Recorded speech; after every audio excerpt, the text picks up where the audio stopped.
wealthiest, nor the youngest. But what right, they asked, did Miss Celina Storton deserve a marquis at her feet, eager to shower his wealth on her, despite her own comparative lack of fortune? For she was 25 years old, well past her best, worth a mere £20,000, and should call herself lucky to ensnare even a baronet. She was not precisely plain, but her features lacked that certain something that was real beauty. Nature had given her intelligence, and her face reflected it. Her chin was neat and firm, her nose dainty and decided. Her eyes were certainly lovely, being large and deep blue, but it was what lay hidden in the depths of those eyes that enchanted her admirers. A sharp wit and a roguish charm lurked there, making men seek her company, while other lovelier damsels remained wallflowers.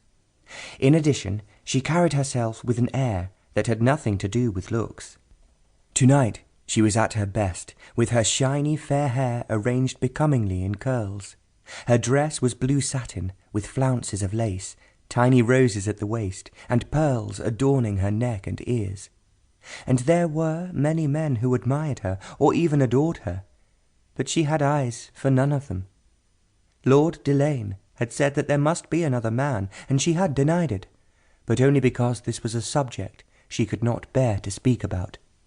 She would die rather than admit that she had given her love to a man who did not return it. With a sinking heart, she saw Lady Keller advancing towards her. "Well," her hostess exclaimed excitedly, "what did I see?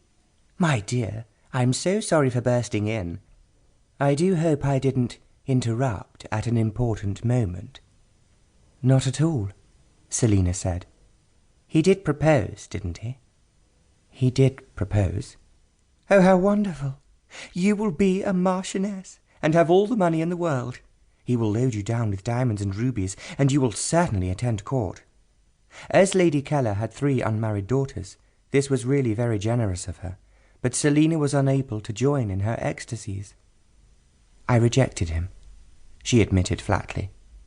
Lady Keller greeted this incredible news with a little scream. "You did what?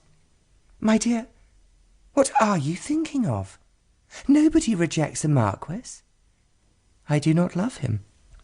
"What has that got to do with it?" "A good deal. When I marry, it must be to a man that I am in love with." "And are you in love with any man?" "No," Celina said untruthfully.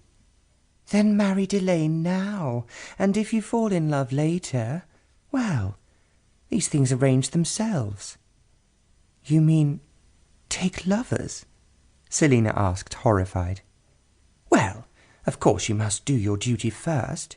I believe 2 sons is the bare minimum that is required before a wife may please herself, but—" "Stop! Stop!" Celina cried, aghast. Of course, she had known that many men in high society amused themselves with affairs of the heart, and their husbands pretended not to notice, because they too were enjoying their extramarital interests. Nor was it considered beyond the pale if she passed off a love-child as her husband's progeny, always assuming that she had first performed her duty in the matter of an heir. Many a husband had accepted an infant that looked nothing like him in return for his wife's silence about his own activities outside the marriage bed.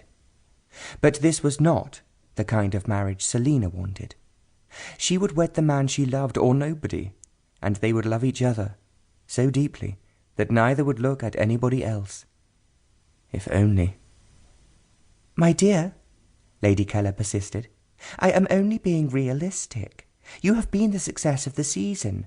No young lady could ask for more. But the time is coming when you must choose a husband. Every eligible young gentleman in London has laid himself at your feet, metaphorically speaking, of course." "Not always metaphorically," Celina could not resist parrying mischievously. "Yes, I have heard those stories. They say young Viscount Buckley had difficulty getting to his feet, being so fat." "I begged him not to kneel," Celina pointed out, "but he insisted. He was so madly in love with you, and still he didn't win your hand." "Well, I cannot marry a man simply because—"